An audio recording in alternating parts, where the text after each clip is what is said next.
고대 그리스에 살았던, 현재까지도 의학의 아버지라고 칭송받는 히포크라테스는 무려 2500년 전에 음식으로 못 고치는 병은 약으로도 못 고치고 우리가 먹는 것이 곧 우리 자신이 된다라는 말을 남겼습니다. 병원 신세 질 생각 없으시죠? 건강한 보통의 삶을 살고 싶으시죠? 근데 왜 아직도 아무거나 드세요? 이런 식품들에는 안 좋은 화학물질은 둘째치고서라도 우리 몸이 지금 당장 필요로 하는 영양분과 식이섬유가 없습니다. 이 습관을 못 고치고 나이를 먹으면 정말 큰일 납니다. 건강을 희생해서 얻을 수 있는 가치는 없습니다. 전보다 몸의 컨디션이 다운되고 정서적으로 불안한 마음이 있기 때문에 이 영상을 보고 계실 확률이 높습니다. 주어진 한정적인 삶을 건강하게 잘 살아내고 싶으신 분들에게 이번 컨텐츠가 도움이 될 수 있습니다. 바른 식사에 대해서 공부하고 직접 요리하는 재미를 느끼신다면 우리의 몸과 마음의 컨디션이 개선될 겁니다. 그리고 요즘 부업, 투자 관심 많으시죠? 저도 단언하건대 안 아픈 게 가장 훌륭한 재테크입니다.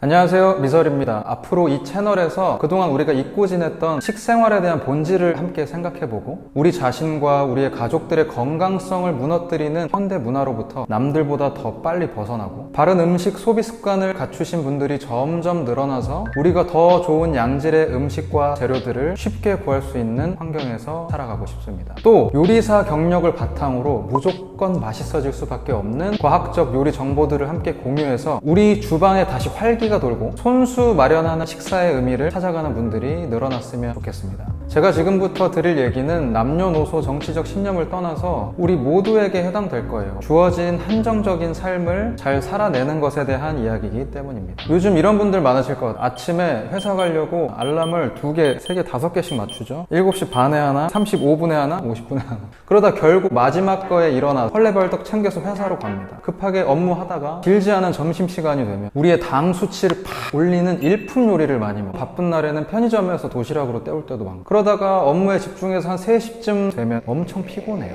당 수치가 떨어져가지고 당장 입에 초콜릿을 넣어야 될 것 같아. 그래서 막 계속 주워 먹습니다. 그러다가 제대로 된 식사나 에너지 보충은 퇴근하고 집에 가서 배달 음식으로 하거나 아니면 오랜만에 만난 친구와의 약속 장소에서 좋은 데 왔으니까 술도 한 잔 먹고 싶고 한 잔이 2잔 되고 3잔 되고 가끔은 이렇게 놀아도 돼 라고 하기에는 이런 패턴이 너무 자주 반복되죠. 이런 라이프 스타일을 살고 계신 여러분의 컨디션이 궁금합니다. 아마 머릿결과 피부는 전보다 상했을 거고 손톱에 튼살도 많아지고 눈이 자주 뻐근하고 그리고 심리적으로는 왜 이렇게 불안하고 걱정들이 많이 생기는지 언제부턴가 우리는 식사에 부여하던 가치를 잃어버린 것 같아요. 무슨 볼일 보는 것처럼 후딱 알아서 스스로 해결해야 되는 어떤 것, 빨리 처리해야 되는 것 이런 식으로 개념이 바뀐 것 같아요. 바쁜 날에는 점심을 그냥 건너뛰는 거, 한 손에 샌드위치 들고 계속 업무에 몰두하는 일이 그렇게 이상한 일처럼 보이진 않습니다. 이제는 우리 몸을 그만 혹사시키고 건강의 관성을 회복한 상태로 돌아와야 합니다.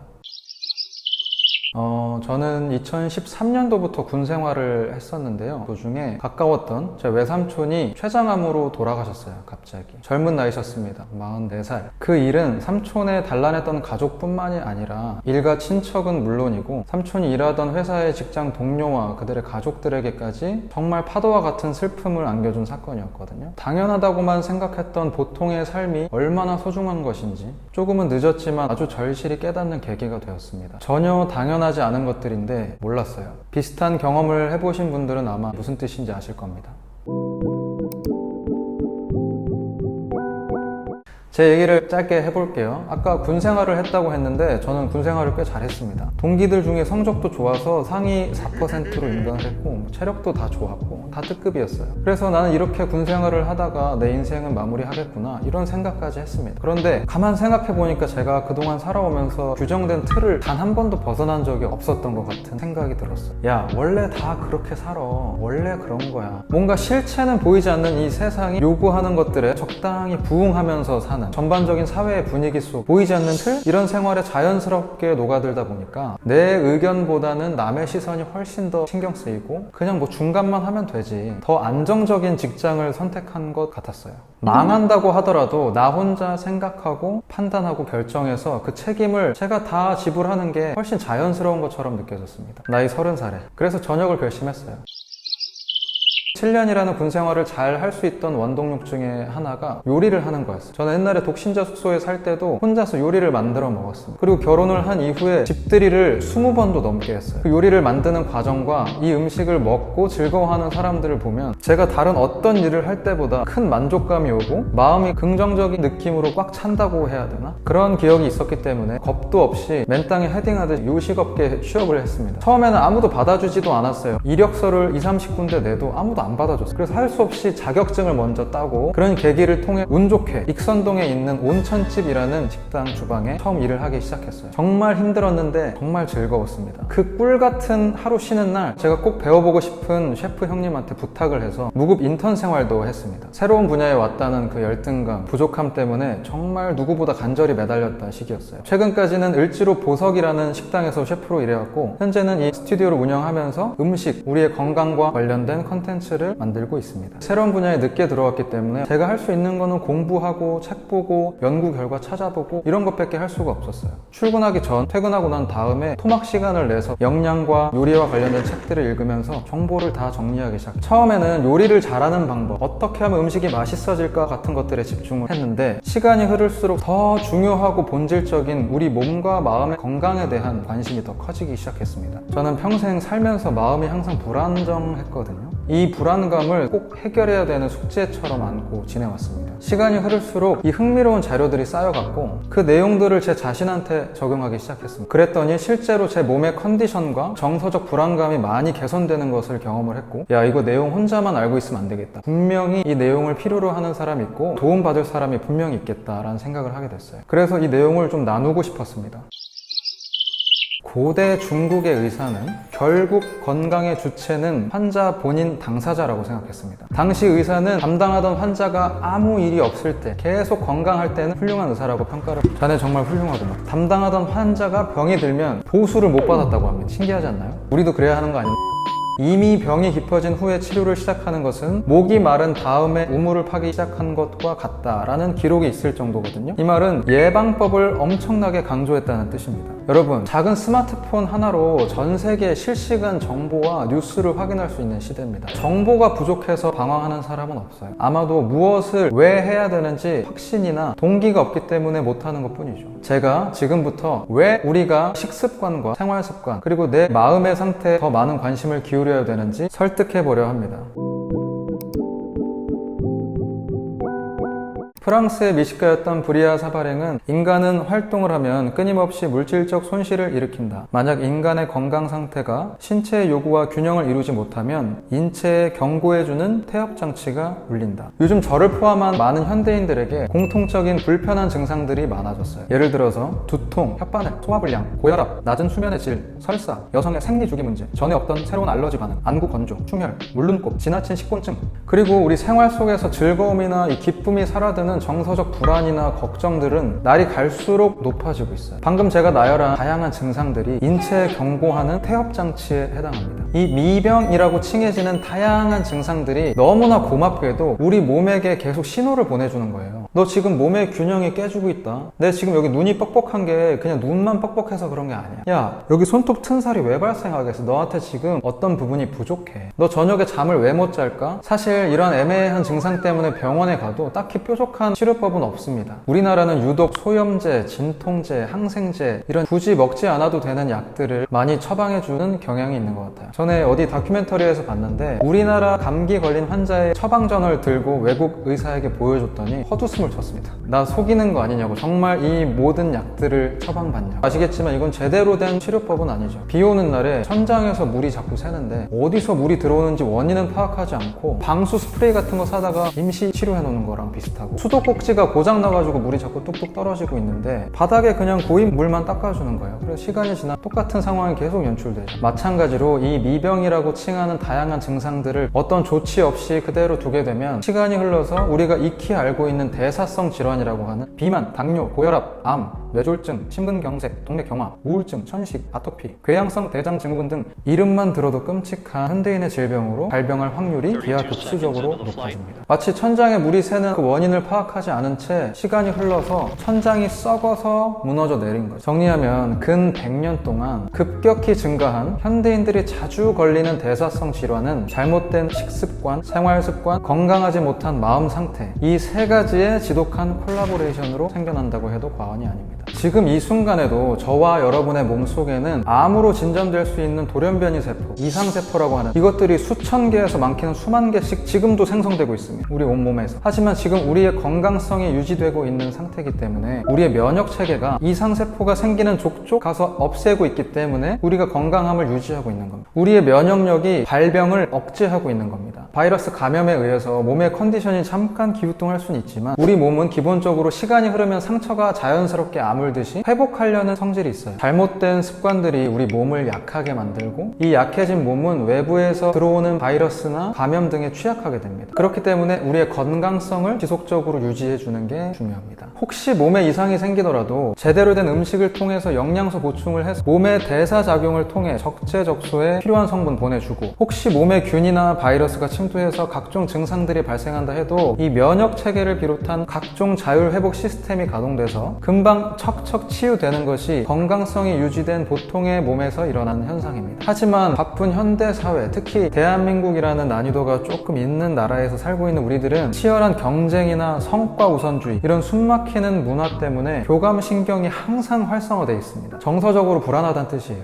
이거를 투쟁 도피 상태라고 부릅니다. 예를 들어서 우리가 길을 걷다가 갑자기 맹수를 만났다고 생각해보세요. 갑자기 심장이 엄청 빨리 뛸 겁니다. 이때 우리의 몸은 결정을 해야 돼요. 맹수랑 싸우거나 도망치거나. 이 둘 다 극단적인 육체 활동이죠. 그래서 우리 몸은 순간적으로 이 근육을 사용하는데 방해가 되는 비교적 덜 급하다고 판단되는 몸의 기능을 잠시 저하시킵니다. 셧다운 시키는 거죠. 첫 번째, 즉시 소화 능력이 떨어집니다. 두 번째, 생육과 번성과 관련된 배란 그리고 정자 생성이 감소돼. 세 번째, 심장이 빨리 뛰어서 근육에 산소를 더 빨리 공급을 해줘. 그리고 상처가 나도 고통을 잘 못 느끼게 됩니다. 우리의 면역력은 자연스럽게 감퇴해요. 꽤나 다양하고 중요한 기능이 저하되죠. 왜냐면 일단 살고 보는 게 우선이니 소화 조금 이따 시켜도 돼. 내 이세는 요 상황을 모면한 다음에 신경 써도 돼. 그 상황을 벗어나면 우리 몸은 원래대로 돌아옵니다. 아니 돌아와야 합니다. 그런데 현대 사회를 사는 인간은 예외예요. 잘 안 돌아와요. 야생동물들 얼룩말로 예를 들어 풀 먹고 있다가 갑자기 사자가 달려들면 이 투쟁 도피 상태에 놓이게 되고 아까 인간에게 벌어졌던 기능 저하가 똑같이 일어납니다. 그래서 도망치거나 잡아먹히거나 길어봤자 5분에서 15분 사이에 모두 다 끝나요. 얼룩말은 아 저 사자 새끼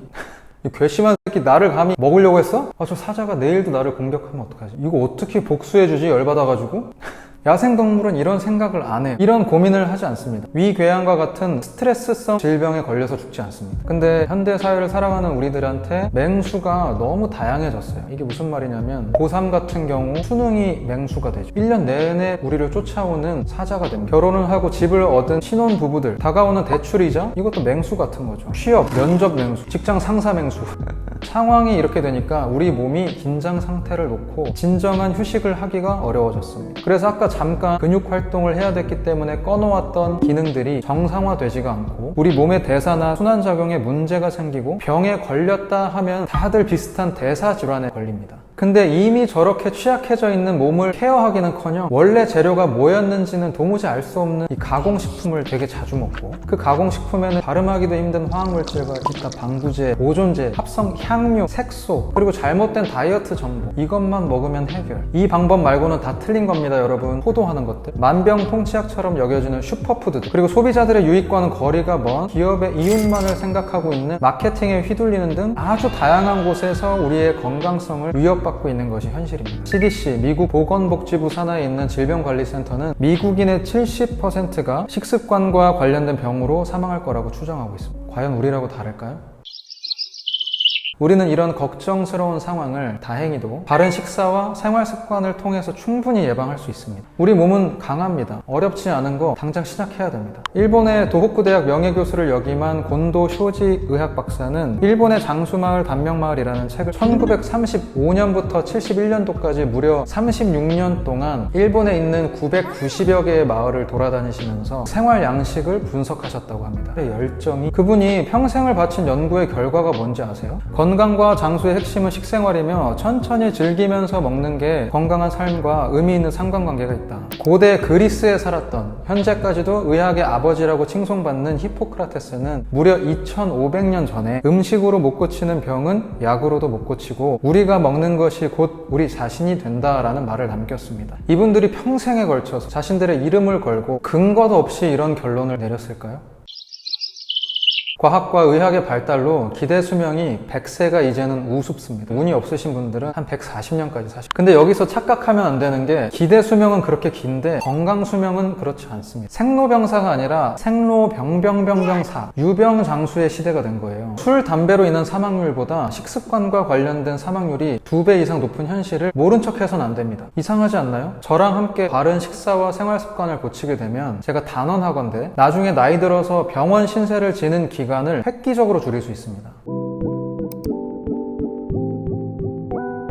자, 두 번째, 시공간을 초월하는 모두의 관심사, 돈 얘기를 빼놓을 수가 없는데 이 경제적 속성과 식습관이 무슨 상관관계가 있는지 설명을 해볼게요. 투자나 금융에 대해서 이야기할 때 이 마법이라는 수식어를 써가면서 이야기하는 게 있어요. 바로 복리입니다. 복리의 가치를 알아보는 사람과 그렇지 못한 사람의 자산의 격차는 시간이 흘렀을 때 엄청난 차이가 나게 되죠. 건강도 복리 이자랑 비슷한 게 많아요. 바로 초반의 작은 차이를 겨우라고 생각하는 것과 무료라고 생각하는 관념의 차이입니다. 미래를 생각하고 염두하고 식습관의 가치를 알아보는 관념의 차이는 결국 삶의 질의 격차를 만듭니다. 초반에 작은 차이가 장기간에 걸쳐 축적될 때 나타날 수 있는 결과의 차이는 엄청나다는 거죠. 보세요. 요즘 나는 자꾸 속이 더부룩하고 두통도 와서 업무에 지장을 받는데 옆에 동료는 멀쩡하다면 몸이 너무 지쳤어. 그래서 주말에 친구 만나는 것도 버겁고 방에서 하루 종일 뒹굴거렸는데 나보다 나이 많은 부장님, 과장님은 등산도 갔다 오고 자전거 라이딩도 했다고 하시고 이미 작은 차이가 시작된 걸 수도 있습니다.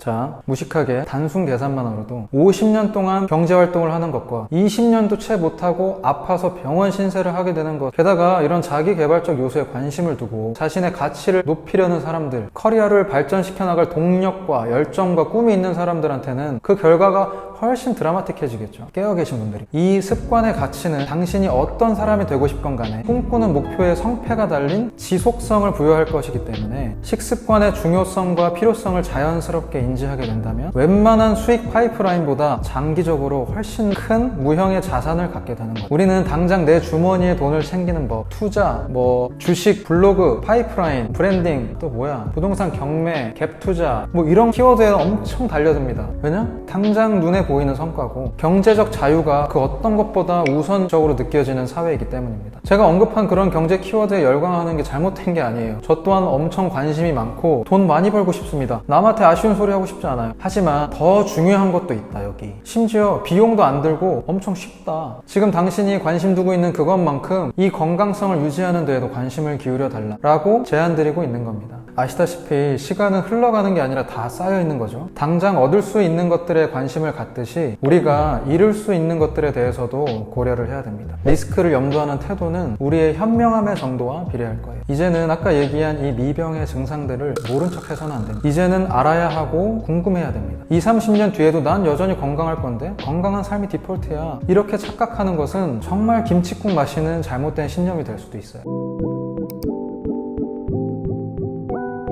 최근에 저희 와이프가 한 달간 휴직을 결정하면서 개인 인스타그램에 김혜자 배우 선생님께서 수상소감한 거를 올리면서 요즘 힘들다, 열심히 일을 하는데 이 열정을 왜 이렇게 쏟아내는지 근본적인 이유를 모르겠다, 하지만 오늘 하루를 낭비하지 말아야지, 이런 게시물을 하나 올렸거든요. 깜짝 놀라요. 이 게시물이 좋아요 개수가 20만 개, 조회수는 500만 회가 넘었고, 그리고 제일 놀랐던 거는 본인들의 이야기들을 다 써주면서 응원한다는 댓글. 우리 1300개가 넘게 우리 보통 이렇게 쓱쓱 넘어가잖아요. 우와 신기하다 이렇게 지켜보다가 많은 생각이 들었습니다. 우리는 겉으로는 아무렇지 않아 보이게 이 대체로 익숙한 듯한 표정을 하고 살아가지만 어느 예상하지 못한 순간 내 마음과 공명하는 어떤 위로의 순간이나 아니면 반대로 상처가 될 만한 작은 돌뿌리 같은 사건을 만나면 그냥 이 마음이 와장창 깨져버려 너무나 얇은 마음을 갖고 살아가는 게 아닌가. 근데 웃긴 건 겉모습은 너무나 위풍당당해. 중세시대에 기사가 철갑옷을 입고 걸어다니는 것처럼 하는데 난 절대 지지 않아. 어디 감히? 근데 마음은 매미 뱀이 땅에 있다가 나무 위로 올라와서 날개 말릴 때 얼마나 연약한지 딱 그때 같아요, 사람 마음이. 그렇기 때문에 게시물에 많은 분들이 공감을 해주고 응원을 보냈던 것 같아요. 확실히 현대인들은 정서적으로 많이 불안한 것 같습니다. 물론 신비한 알고리즘의 힘을 얻었고 전체를 대변할 수 있는 지표가 되긴 어려웠지만 그 게시물의 반응 때문에 저는 위로를 받았습니다. 아, 적어도 나만 그런 건 아니었구나.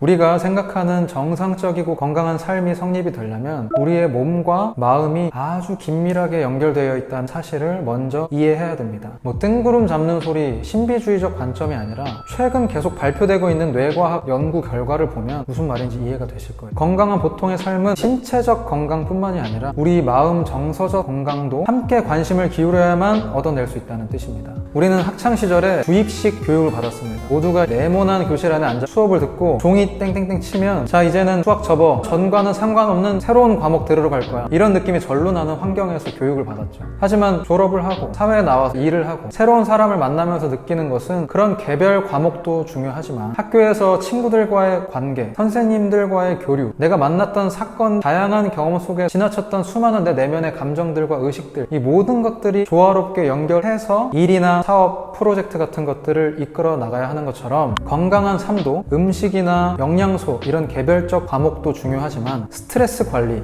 행복감, 나의 주변 사람들과의 관계, 내가 얼마나 자주 웃을 수 있는 환경에 놓여 있는가, 이런 보이지 않는 여러 정서적 요소들이 함께 조화를 이루어야지만 얻어낼 수 있는 것입니다.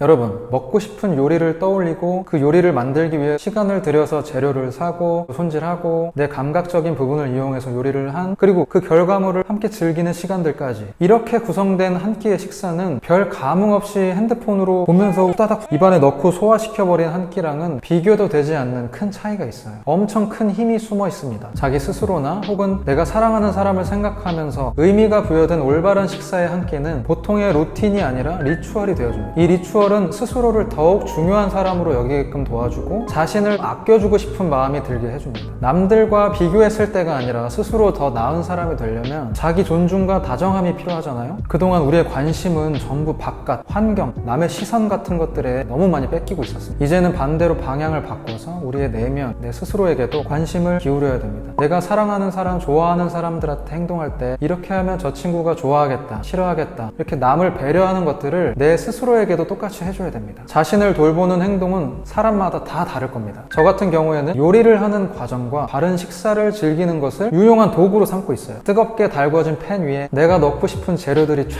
올라가 나는 소리, 그리고 그 재료들이 모두 함께 어우러져 맛있는 결과물을 이루는 과정을 기다리고 내가 다 통제하면서 그 맛의 미묘함을 처리하기 위해서 내 감각신경들을 다 동원하고 원하는 결과물을 얻는다? 이런 모든 일련의 과정들이 저는 너무 행복합니다. 묘한 쾌감을 줘요.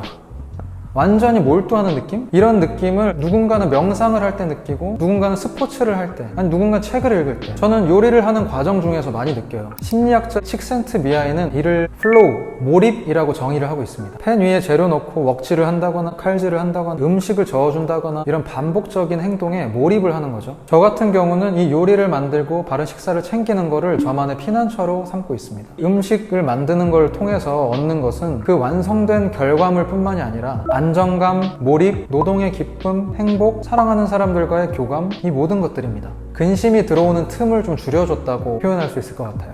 게다가 이거 내가 직접 만든 음식으로 한 끼를 해결하는데 맛도 좋아? 몇 안 되는 작지만 완벽한 성취감을 줍니다. 제가 느낀 것들과 도움받은 것들을 도움이 다시 필요하신 분들에게 꼭 나눠드리고 싶어요.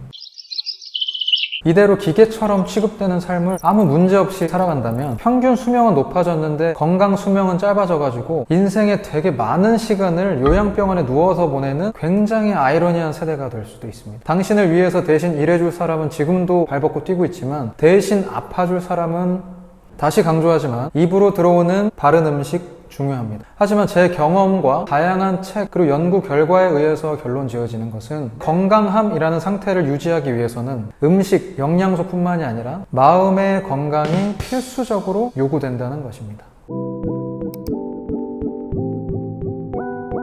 요즘 과학기술은 분명히 물질적인 여유를 가져다 주었습니다. 하지만 기계론적 세계관이라고 불리죠. 이 관점은 인간의 마음이나 정서를 언제든지 교환될 수 있는 부품처럼 여기는 것 같아요. 그래서 우리는 우리 스스로 자신에게 집중하고 중요한 가치를 생각하고 탐구하는 게 힘들어졌습니다. 왠지 그런 거를 쫓다가는 뒤처지는 사람, 바보, 세상 물정 모르는 사람이 되는 것 같거든요. 그러다 보니 제대로 된 휴식을 갖기가 어렵고 자연 속의 들꽃이나 숲길을 걷고 시냇물 소리를 듣는 일이 건강에 좋다는 사실을 잊고 자연이랑 격리된 상태로 살아가는 것 같습니다. 우리가 살면서 갈등이 벌어지면 여러 입장에서 다면적으로 생각하기보다는 개인의 입장, 내 입맛에만 맞는 경험을 의지하고 굳이 서로 악수하고 연대하기보다는 자존심만을 강조할 때가 훨씬 많죠. 모두 다 성난 사람들입니다. 여러분 비프 드라마 보셨나요?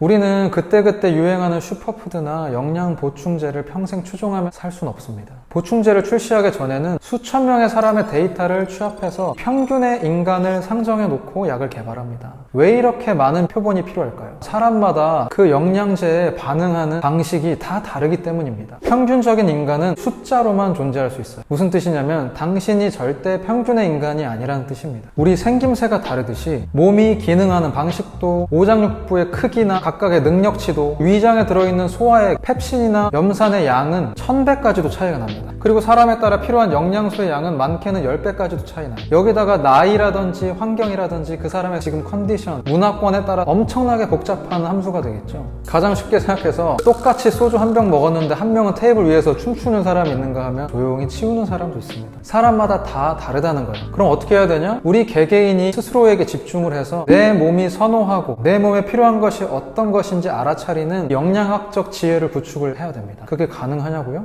야생의 초식동물은 하루에 적게는 20가지에서 많게는 50가지의 식물을 섭취한다고 합니다. 그들의 선택은 끼니마다, 날마다, 계절마다 다 달라져요. 비율이. 이 수많은 식물들 중에서 지금 현재 내 몸에 필요한 영양분이 어떤 것인지를 속속들이 다 알고 있다는 뜻입니다. 야생에서 살아가는 동물들은 다 그러한 능력들을 갖고 있어요. 사육되는 동물들한테는 이 능력이 상실되어 있습니다. 그래서 우리도 이 건강한 컨디션을 오랫도록 유지하기 위해서는 어떤 것이 내 몸에 잘 맞는 식단이고 내 몸에 필요한 영양소가 뭔지 주의를 기울이고 그런 데이터를 스스로 생각하는 수고가 필요합니다. 바른 식사를 선택할 수 있는 능력을 학습해야 됩니다. 계속 반복하게 되는데요. 그냥 저냥 떼어버린 식사와 미처 돌보지 못했던 내 다친 마음들, 이런 것들로 우리 삶을 채우지 맙시다.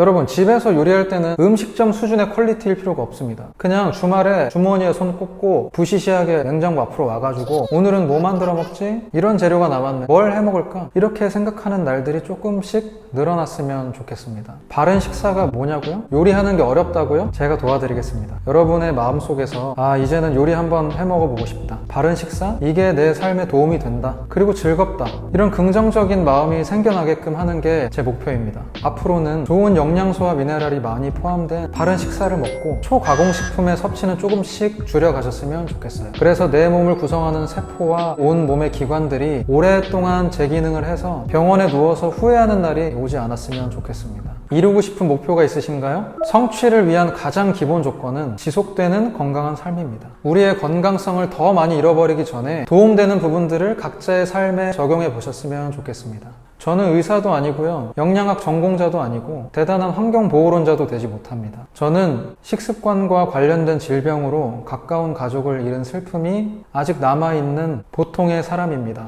우리의 건강을 진정으로 생각해주는 사람은 유명한 의사나 일면식 없는 전문가가 아니라 우리 자신이 되어야 합니다. 우리는 쉬워 보이거나 만만한 일을 가치가 없는 것이라고 여기는 경향이 있어요. 하지만 스스로 만들어 먹는 식사를 즐기는 습관은 지금 당신이 갖고 있는 어떤 루틴보다 훨씬 가치 있는 습관이 될 거라고 확신합니다.